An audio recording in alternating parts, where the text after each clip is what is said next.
Civil code के लिए paper matter 08 speed 80 शब्द प्रति मिनट। Ready start.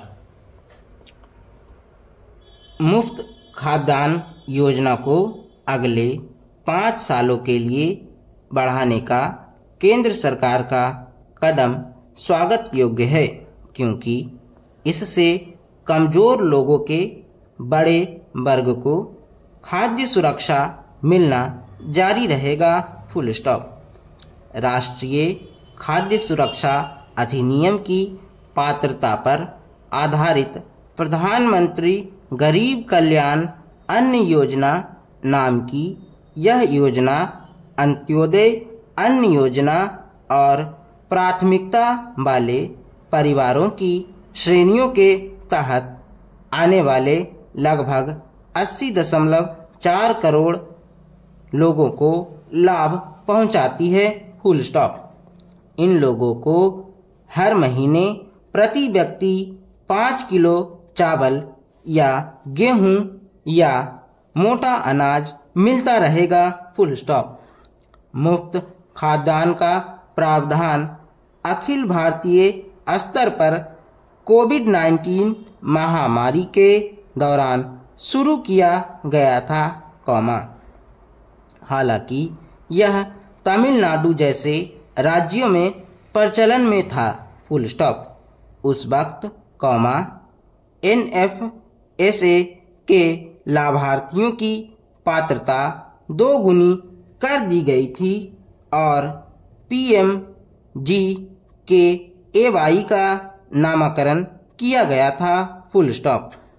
अप्रैल 2020 से दिसंबर 2022 के बीच 3.45 लाख करोड़ रुपए की सब्सिडी पर 1015 लाख टन अनाज वितरित किए गए थे। Full stop. वर्ष 2022 के अंत में केंद्र ने बढ़ी हुई पात्रता को बंद करते हुए राज्यों और केंद्र शासित प्रदेशों को 1 वर्ष के लिए सामान्य पात्रता के तहत मुफ्त अनाज देने की घोषणा की थी। Full stop. Para change. दूसरी तरफ इस ताजा कदम को लागू करने की कोशिश के तरीके को लेकर कई सवाल खड़े होते हैं। Full stop. पिछले सप्ताह छत्तीसगढ़ के दुर्ग में हुई एक चुनावी रैली के दौरान प्रधानमंत्री नरेंद्र मोदी ने इस आशय के कदम का ऐलान किया, जिसे आदर्श आचार संहिता के उल्लंघन के रूप में देखा जाना चाहिए, क्योंकि श्री मोदी ने अगले महीने के अंत में समाप्त होने वाली इस योजना को आगे बढ़ाने के बारे में बात करने के लिए अपने आधिकारिक पद का इस्तेमाल किया था। Full stop. उनकी तरफ से उस वक्त और वह भी एक चुनावी रैली में इस कदम के ऐलान के वास्ते जल्दबाजी दिखाने की कोई जरूरत ही नहीं थी। Full stop.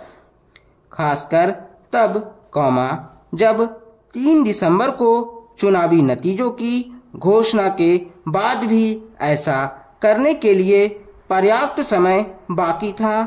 Full stop. ऐसा मालूम होता है कि इसका मकसद मतदाताओं को लुभाना और राजनीतिक लाभ हासिल करना है। Full stop. PMGKAY के पिछले अवतार को उत्तर प्रदेश में 2022 के विधानसभा चुनाव में भारतीय जनता पार्टी की जीत से जोड़ने वाला एक नजरिया है। Full stop. यहाँ तक कि इस किस्म के कदम का निरंतर आर्थिक संकट और बढ़ती असमानताओं के संकेत के रूप में आलोचना करने वाली कांग्रेस को भी प्रधानमंत्री के इस ऐलान में कुछ भी गलत नहीं लगा। Full stop. यह योजना पूरे देश के लिए है, न कि सिर्फ चुनाव वाले 5 राज्यों के लिए वे तो कुल लाभार्थियों का लगभग 17% ही हैं। Full stop. राजकोषीय मोर्चे पर इस योजना को आगे बढ़ाने का यह कदम गंभीर समस्या पैदा नहीं कर सकता, क्योंकि खाद्य सब्सिडी का खर्च केंद्र सरकार की राजस्व प्राप्तियों का लगभग 7.5% है। Full stop. पिछले 7 वर्षों के दौरान चावल और गेहूं की आर्थिक लागत में औसतन 5.7% की सालाना वृद्धि हुई है। Full stop. साथ ही इस योजना को आगे बढ़ाने के कदम पर हर साल लगभग 15,000 करोड़ रुपए अधिक खर्च होंगे, जिसका प्रबंधन संभव है। Full stop.